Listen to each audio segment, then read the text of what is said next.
Hello, this is Teresa, co host of the Earrings Off podcast. You know, life is meant to be lived to the fullest, and the journey can be so much more exciting when you're actively pursuing your dreams and passions.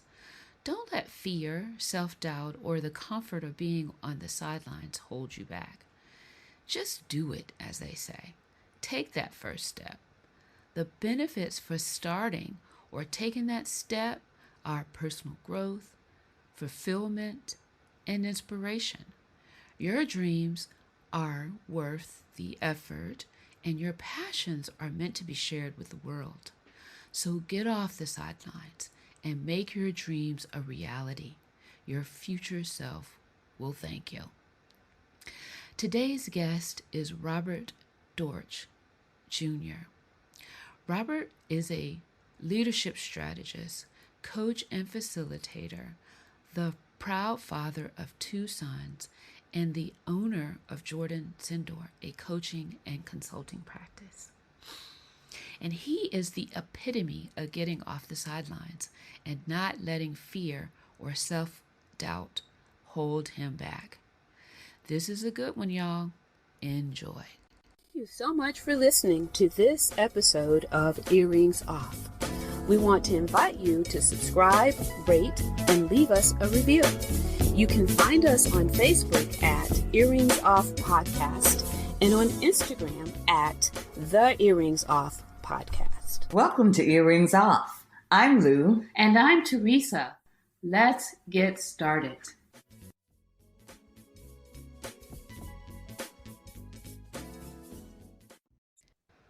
Well, hello. We are here today with Robert Dortch. Welcome to Earrings Off.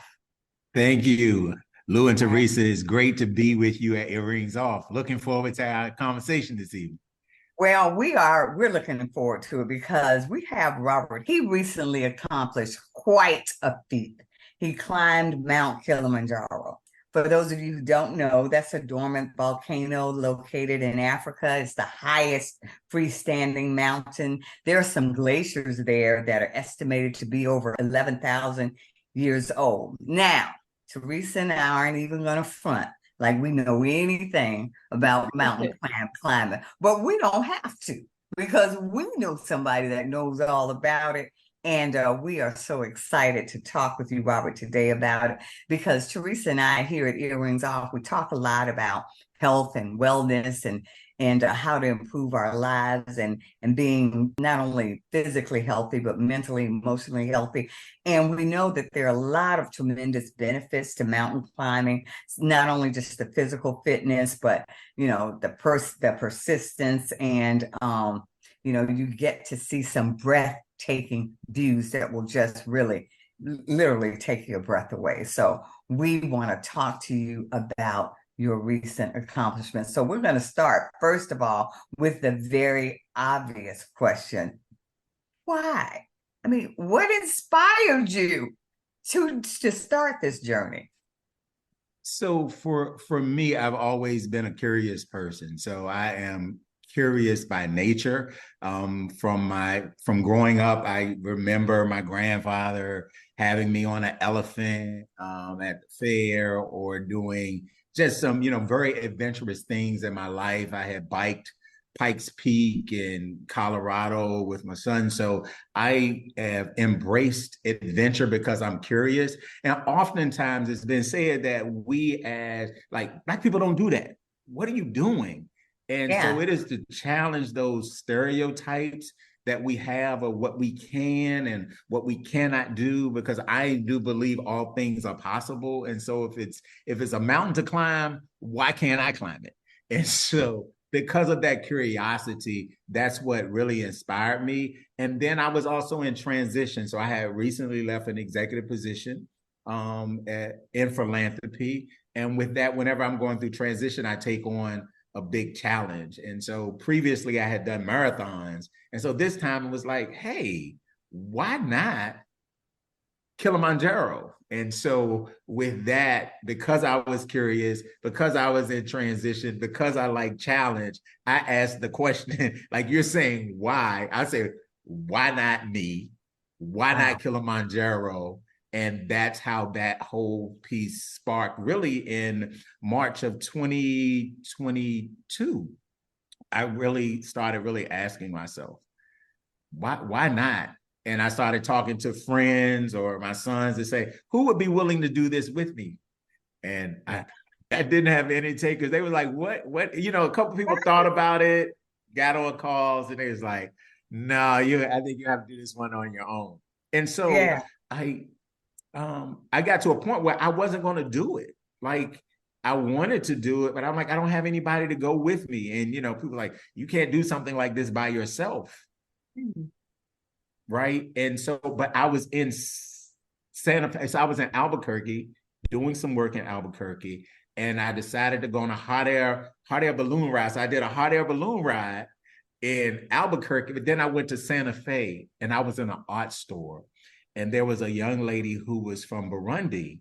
And she said, sir, have you ever been to the continent? I said, of course. I've been to, you know, West Africa. I've spent time in Ghana. I've done work in West Africa. And she said, have you ever been to East Africa? And I said, no, I haven't. But I was thinking about doing Mount Kilimanjaro, but I don't have anybody to go with me. And she paused. And she stepped back and she looked at me like real curious, like, you don't have anybody to go with you. And she said, sir, your dreams are your dreams. Wow. You should not let anyone stop you from fulfilling your dreams. It's your dream. Maybe you're intended to go by yourself. It's your dream. See, I'm gonna tell you, I told somebody recently, you were speaking somewhere, and I told somebody, I was like, if Robert's talking, I don't care, I just want to hear it. Because I mean,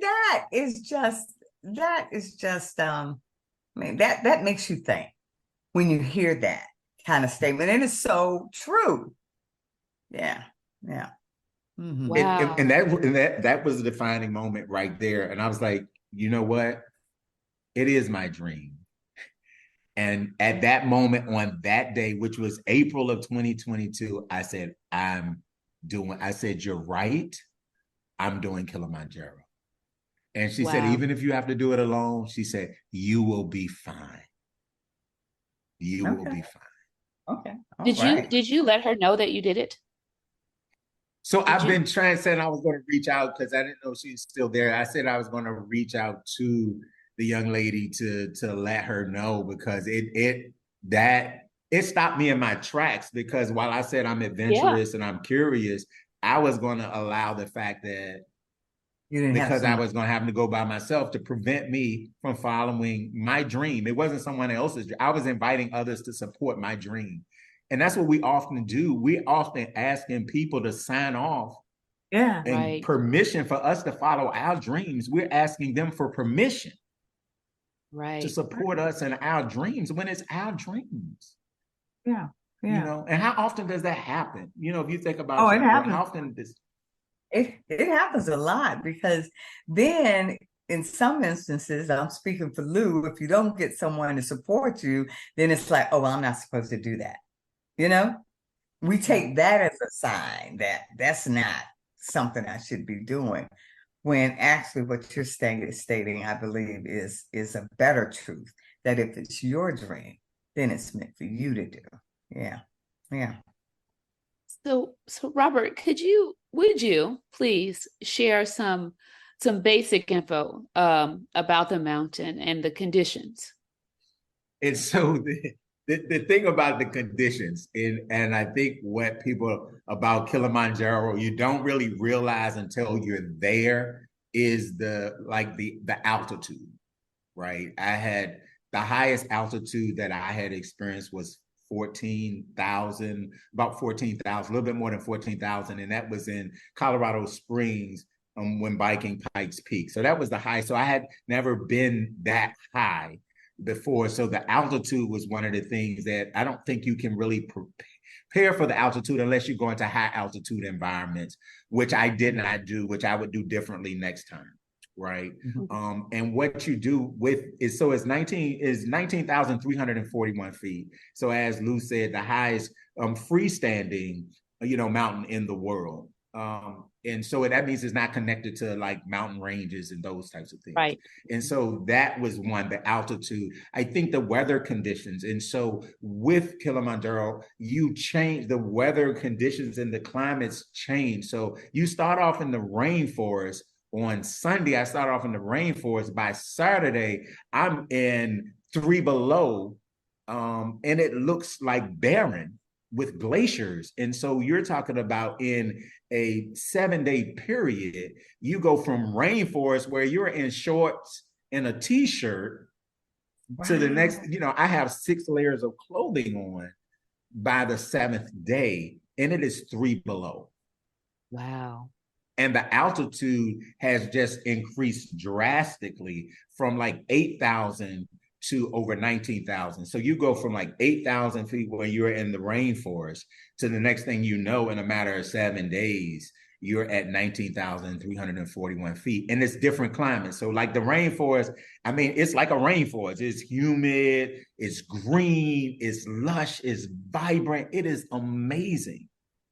And then you go to, it gets colder and you see Yeah. less and less. And so in the rainforest, there's a lot of animal life, which my first night, I can tell you now, I did not sleep the first night at Yeah. all because I had never camped before. And they Yeah. tell you before you go, they said, one, you want to get your altitude medication. I didn't have enough altitude medication. I didn't. They only gave me enough altitude medication for 3 days. And so my guide was like, you only have enough altitude medication for 3 days. We're going to have to figure that out. That was one. And then he said, have you camped? He said, have you camped outside? He asked me when we landed. I said, I'm good. I've taken care of everything. And that Sunday night, I'm laying there, and at night it's below freezing. No matter how warm it is during the day, it's below freezing. I'm in a tent, having never camped before, other than, like in the backyard or something like that. Nothing like serious. I wasn't a Boy Scout. So Right. I'm in the tent. I hear the monkeys because there are monkeys everywhere. You hear the monkeys in the trees. I don't understand the language, and I'm hearing these people, and I'm in a tent by myself, far away from home, remote. Nobody can get to me. Nobody can call me. I can't call anybody. And I'm going like, I become anxious, and I'm not an anxious person. And I'm going like, God, what have I done? And I didn't sleep the entire night. And the next day, my guide Emmanuel asked, you didn't camp before you came, did you? And I started laughing. And I didn't. And the next day was an 8-hour hike. And I had not slept the entire night. I had done a 3-hour hike that day, that initial day. And the next day was an 8-hour hike. And I had not slept 8 hours. My goodness. And that was like a 3,000, going like 3,000 feet. So it was an additional 3,000 in altitude that I had, and I had not slept the entire night. And I went to my tent that night and I cried. And I said, God, what have I done? And then I'm getting my phone right. I said, I gotta be able to, and the phone, whatever phone charge I had was for pictures and things like that. And I'm on there, I'm looking for my phone, and I went to Pandora. I was able to access Pandora offline. If there were 3 artists saved in my Pandora offline: Donald Lawrence, the gospel artist, Anthony Hamilton, and Lauryn Hill. I was able to access and listen to, like, I'm going to make it. I'm going to make it.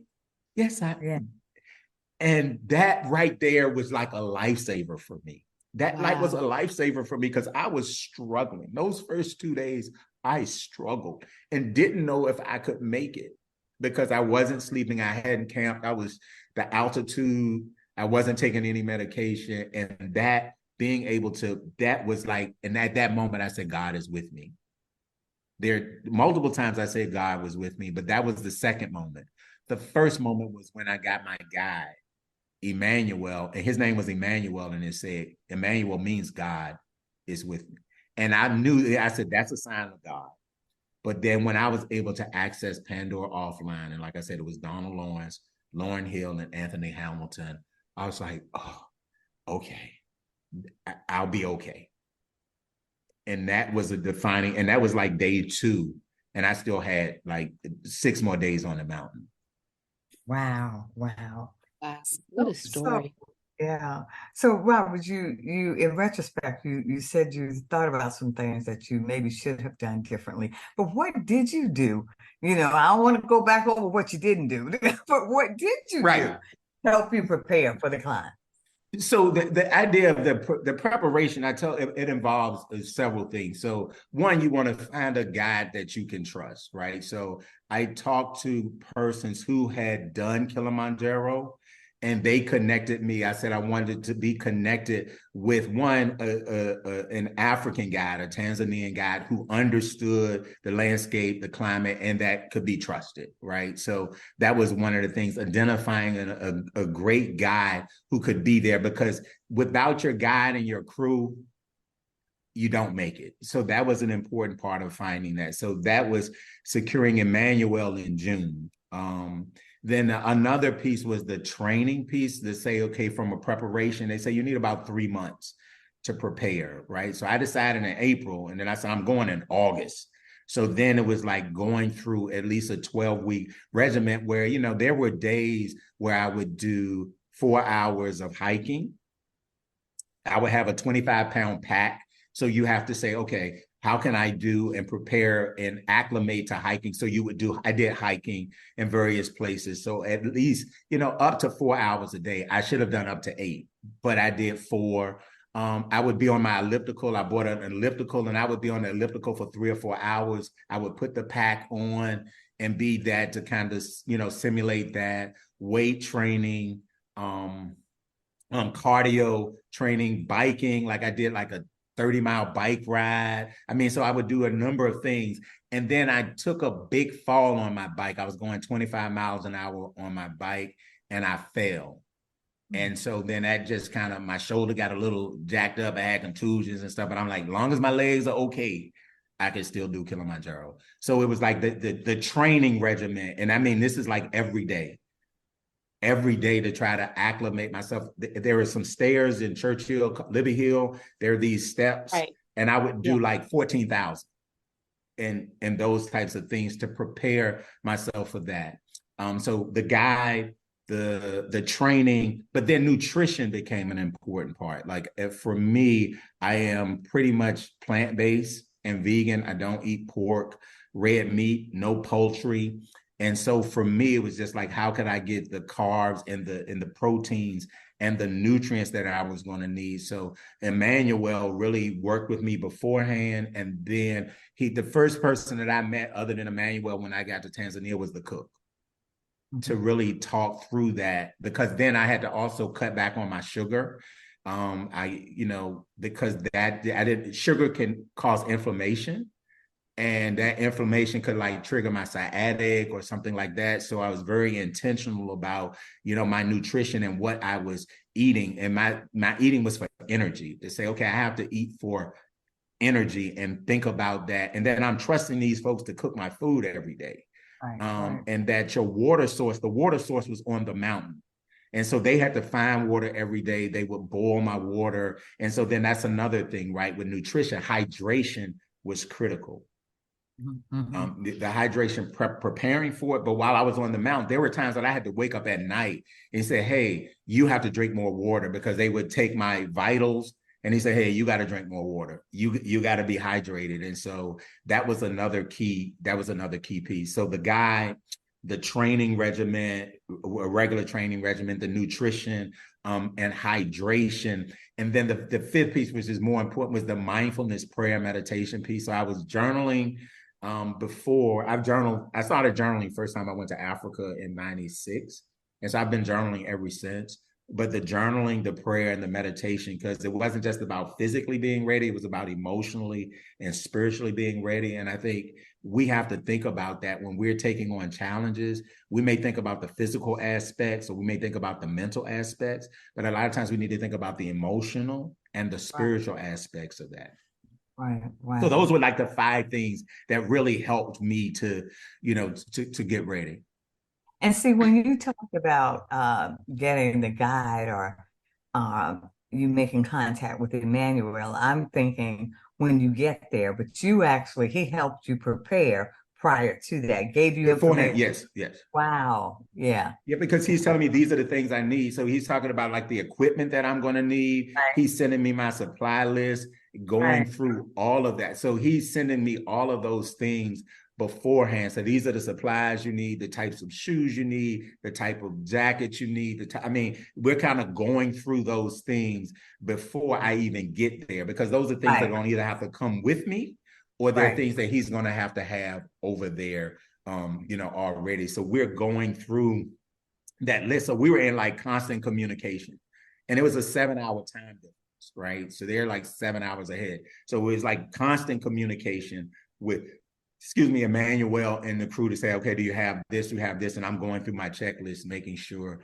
that I have those things, because the preparation piece is so critical. And you realize when you get there, as he's going through the orientation, he's going through like, okay, this is good, this is good, this is good. And you're not supposed to have more than 33 pounds. Like I have 25 pounds that I carry, but you're not supposed to have more than 33 pounds that members of the crew are going to carry with them. So it's not supposed to be more than 33 pounds that they can carry. So he's going through my bag and condensing and say, you're not going to need this, you're not going to need this, you're not going to need this. Because the reality is you only change, you think you're going to change, you're not changing every day. Mm-hmm. No, I changed 3 times, period. Mm-hmm. That's it. Mm-hmm. And I bathed in a bowl. There was a bowl, and there were certain times you do it. You had to do it while it was warm, not when it's cold at night. And they bring this to you, and that's for you to like wash your face, get yourself together, and that's Yeah. Wow. So how large was the crew?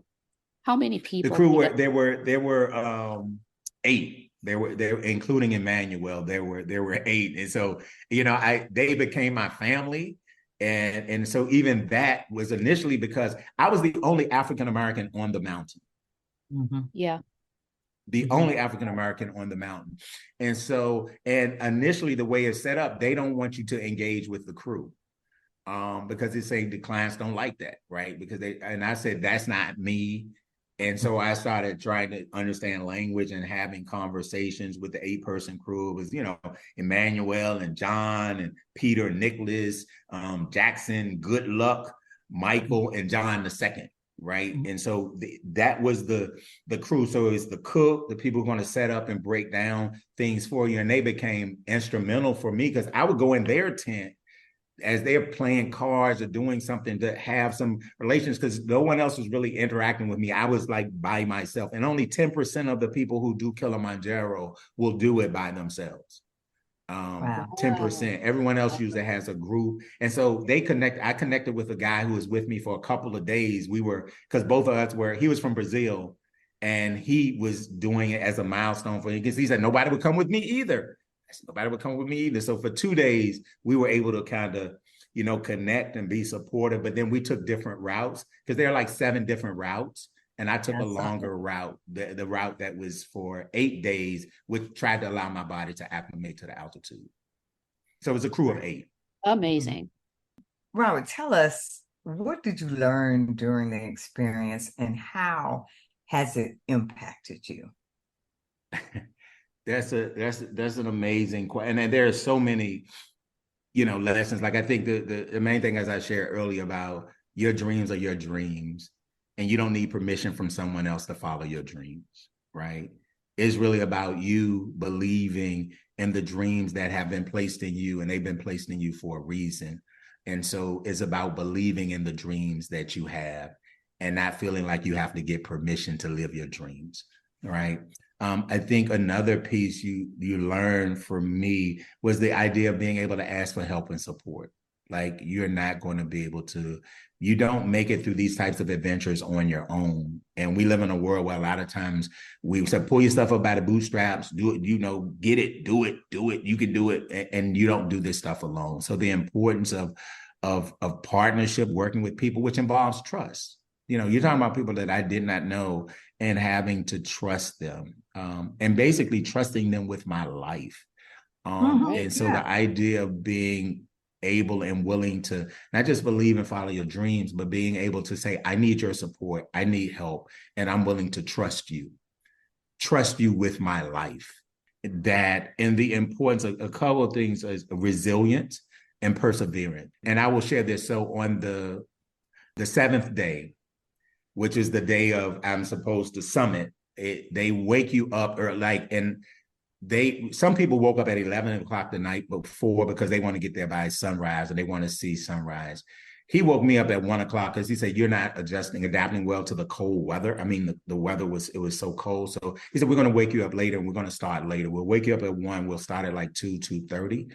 And they check your vitals, right? And so they're checking like at this point, my pulse is over 100. My resting pulse is over 100.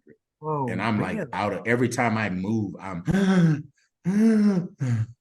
they check my oxygen levels. They want you to be in the 80s, like the 80s or so.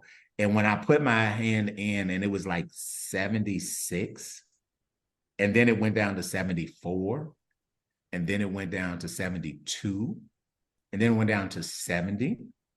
Wow. And then it went down to 68. So my oxygen level was at 68. I didn't know this. I heard from a doctor, oh, you would have been in the hospital if you were home with a tube in your throat on a ventilator. I didn't know this. Right. And he said, Robert, we have some decisions we have to make. I said, I will not leave this mountain until I get to the top of that mountain. I said, so if this is where it is, this is where it is. I'm 3 miles away. Whatever we have to do for me to get there is what we will do. And he said, well, what you will not be able to do today is carry your pack. Because I always carried my own pack and I would not take oxygen. I said, I will not take oxygen. I'm not going to take oxygen. And he said, well, what we're going to do, he brought John, who was had been making sure I was ready and prepared every day. He had John. He said, John is going to carry your pack. You're not going to carry your pack. And you're going to focus on what they say, pole, slowly. You just take one step at a time. Right. That's what you need to just focus on, one step at a time. You like to look up, do not look up. And so they start you at night because they don't want you to see how steep the incline is. So that's why they really start you at night. But he said, I do not want you to look up. You will not be taking any pictures today. Your goal is to get to the summit. And that's my goal. And that's my job, is to get you there. And you will listen to everything I say. Do we agree? Yes. And I started at 2:30 in the morning. I started the summit, and all you can see are headlamps. That's it. You see headlamps that go up to the sky. And it is 3 below. I have 6 layers of clothing. And he said, we will not be stopping. And you just slowly. And at every point I'm going, my breath is just like, and it's just, he said, slowly. And they started singing hymns. Oh. I did not understand the language, but I understood. I'm like, oh my gosh, that's that's little, that's blessed assurance. I knew based on the flow of it, that it was, I'm like, and so Emmanuel is in front of me, John is behind me, and they're singing hymns. And I'm like in tears. And I'm just like, about 6 something, he said, Robert, stop. And he told me to turn around. And I saw the most beautiful sunrise I had ever seen in my life. And he let me and I couldn't take, because you don't want to take out cameras or do anything like that, because you got gloves on, because he said, if you stop, you may not start again, because you saw people who they weren't going to make it. You saw it, right? That you see people who have been for 7 days and now they're not going to be able, their bodies, their whatever, they're not going to be able to make it. And you're going and you're feeling for them. And he said, you can't think about that. And then there are people who've made it and they're now on their way back. And I'm only halfway through. And then you just keep, and that's the thing about patience, persistence, trust, asking for help, being prayerful. And I just persisted. And we got to 1 hour. It was like, I could see it. I could see the summit. And so it's like 9:30, 9 something, and we're like, I could see it. And I'm like, oh my gosh, I'm close. And he said, Robert, that's an hour away. And I said, you got to be, and excuse me, I'm not, at that point, I said some stuff that the Reverend shouldn't say. But, and I'm crying, and I'm like, you got to be kidding me. I'm like, I don't know if I got another hour in me. I've been hiking since 2:30 in the morning. It is like between 9:30 and 10 o'clock. And I'm like, I don't know if I can do that. And he said, we're going to take it just a step at a time, one step at a time. I started getting closer, right? And then I could see it, but there were all of these people at the summit, right? There are all of these people there, at the summit, and it's called Uhuru Peak. And I'm like, man, I don't want all of these people. And then it starts clearing out. And the African guys, I guess because I was the only brother on the mountain, they started coming and saying, brother, this is your time. We love you. We're so proud of you. We're so proud of you. We're so proud of you. And we love you. This is your time. They cleared it out. I had the peak to myself for 30 minutes. They wouldn't let anybody come, and they cleared it out. And for 30 minutes, I was able to, with Emmanuel and John, I wept, I prayed, I gave thanks. At 11:30, he said, it's time to go. Because the reality is, once you get to the top, you got to go back down. And so I had that day for me was like a 17, 18-hour day of hiking. Because once you go up, coming down was just because I'm falling. And I'm like, I need a helicopter, airplane. Y'all got to do something. I said, because I've got the peak. I've done what I wanted to do. Now I got to walk back down here, and it starts snowing. So it's snowing. I'm falling. He's like, look, we got to go because we got to get to another campsite. We got to get to another site tonight to make sure we can be ready to depart tomorrow. I'm like, you gotta be kidding. And so I'm really upset. And some people, they're picking up other guys are picking up people by the elbows and carrying. I said, no. You're not doing that to me. I said, nobody's picking me up, carrying me anywhere. So I'm like, and he's telling me how to use my poles. And by this time, the other crew meets us there. Because it's taking me so long to get back. The other part of the crew. So that by this time, the whole crew has come. And they're talking to me and they're encouraging me and whatever. And I get back to camp at about 3:30 that afternoon. And he said, you got a half an hour. You either take a nap, get something to eat, whatever you got to do. You got a half an hour. Because then we gotta go. And so he gave me till 4:00.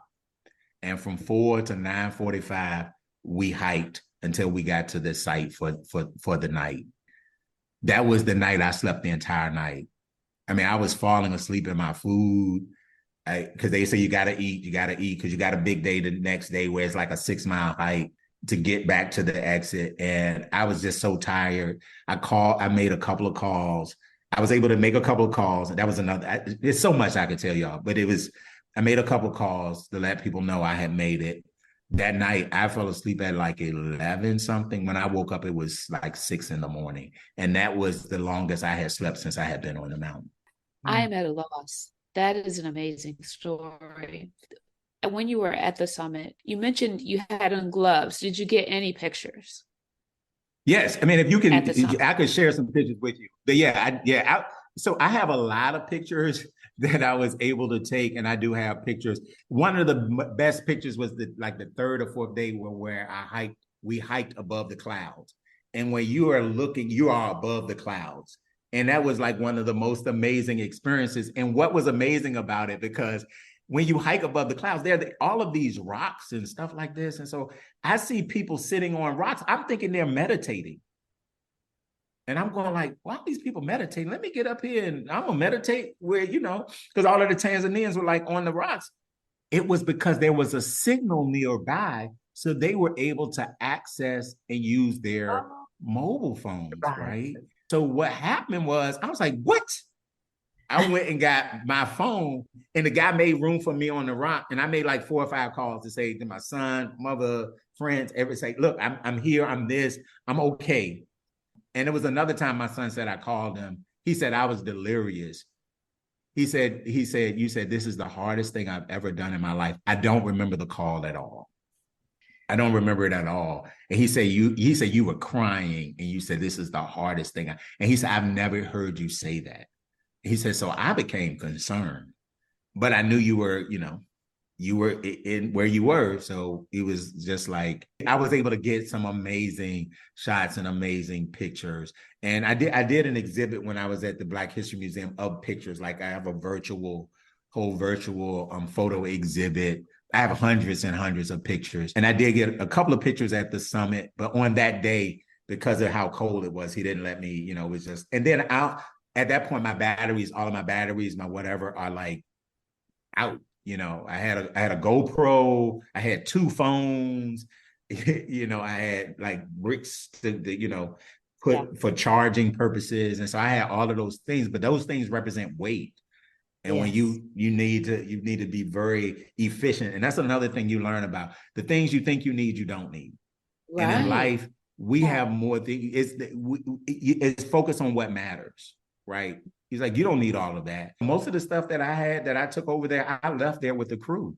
And it has helped me to learn in my life to basically downsize and say, wait a minute, I don't need most of the things I think I need. I don't need to be successful in life, to be happy, to become like most of the stuff. And so I've given away so much stuff now because I'm like, I don't need all of those things. Those things are basically cluttering up, not just cluttering up your space, but can clutter up your spirit, clutter up your mind. And so that's one of the things I learned. Because when he was like, nope, you don't need this, don't need this, don't need this, you can leave this here. That helped me to see during that week that most of the stuff I thought I needed to be successful, I don't.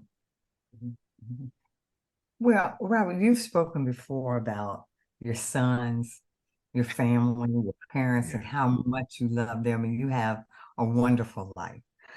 So how did you manage concerns about the risk you were undertaking? Some people would say I'm a risk taker, right? I mean, and that's a part of my business. I talk about innovation, nonlinear leadership. And so I'm like, my time is my time. However, and I think this is where my therapist was very helpful.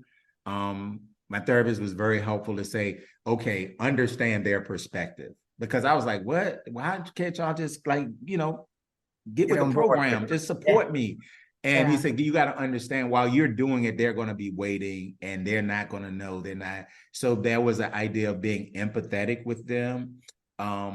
Before I left, leaving notes, letters, kind of just allowing them to see the process, understand the process, give them information to help them, understand that so that they could accept it better. And it was still tough. I mean, it was still tough because, and once and being able to contact them where I could communicate with them a couple times, which I was able to do it like twice, that was also, helpful. So before I got on the mountain, I've reached out and was able to contact. That was one time. When I got on the mountain, actually 2 times I was able to contact. And then once I got off the mountain, I was able to contact. So that was like 4 times.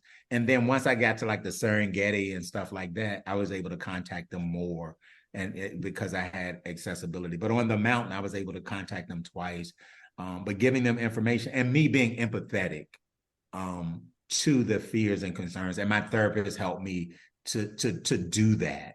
Because I was kind of like, I was feeling a certain way, like, wait, I'm kind of going with me. Why can't you, pray for me and support me? But it was being empathetic to understand their concern was out of love for me, not that they were wanting to stop me, but it was out of love, and then understanding they had their own fears. And that, and I think we have to understand with our dreams, understand sometimes it's not that people don't want you, it's like they are afraid and they can't see it. Right. And so it's for you to kind of help them in a loving way to understand how they can support you, give them information, don't make it combative, but just trying to help bring them along in a way that is loving. but a way that is understanding, empathetic, and supportive. And like I said, my therapist helped me to be able to do that. And it was very real because you do get end of life stuff. So my son, and he had to have all of that. So I had to all of those things, and he saw all of my life. And so that's another thing. When you're going to do something like this, you have to be transparent. Right. Okay. And be authentic in that. And like I said, you have to ask for help and support. So I had to ask for help and support from my son, from my family, significant others, and that type of thing, to say, hey, this is what and this is how you can support me. And then when they were afraid, to say, it's okay to be afraid, because we get afraid sometimes, right? And not to judge that. Like, I'm asking them not to judge me, but at the same time, we cannot judge others who may not always understand our dreams and some of the things we feel like we have to do because the dream is inside of us.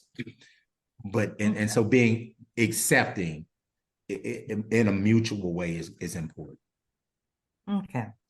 Robert, if you will, we've come to the end of all of our questions, but do you have any parting words or any parting information you want to share with our audience? Yeah, I mean, I think one of the things that you realize, and because like someone said, there's a Haitian proverb said, beyond the mountain, there are more mountains. And so what I learned is that all of us have mountains in our lives. And the question is, what do we believe? What's our vision? And do we understand that life is not about perfection, but it's about purpose, it's about passion, it's about process, preparation, and progress. And that could be one step at a time, one step at a time. And I think that's what I would tell people. Don't look for the perfect. Don't look for perfect. Look to be purposeful, have a process, be willing to prepare, know what you're passionate about, and then pursue your dreams and climb your mountain. Because we all do. Absolutely. And can you share a little bit about your business and let folks know how to contact you, please? Yeah, so I launched my business as Jordan Sittner. JordanSittner.com is how you can reach out. And basically my business, which is my new mountain, is really a commitment to help maximize human potential and performance by developing leaders and orgs where, like I said, everybody can make a difference and everybody can be someone. And my thing is I use leadership, innovation, and adventure to help people to be a creative force for good. And I do that through speaking, leadership coaching, strategic consulting, and facilitation. And so people can reach me and find out more about my company, JordanSittner.com, by visiting the website or visiting and checking out Robert Dortch at LinkedIn. That's another way to do it. And I named the company after my grandmothers. Because of the importance, that role that they played in me being who I am. Like, I would not have been able to climb that mountain without them. That's why you see them in the background. You see my grandparents, you see my family. My family is instrumental. And so that's a way of honoring them by naming the company Jordan Sittner, is to honor my grandmothers and to honor my family, because I know they're with me as I do this work, as I climb these mountains, as I try to make a difference and help serve people and help people to reach and fulfill their dream. Well, thank you so much for joining us today and sharing your story about the climb and the life lessons that you've learned, because you're right, they're applicable to all of us, and just very good information. Thank you so much for joining us here at Earrings Off, and we wish you all the best. Thank you so much. Thank you, Lou. Thank you, Teresa. And thank you to your audience for being willing to listen to this story. Be well. All right, you too.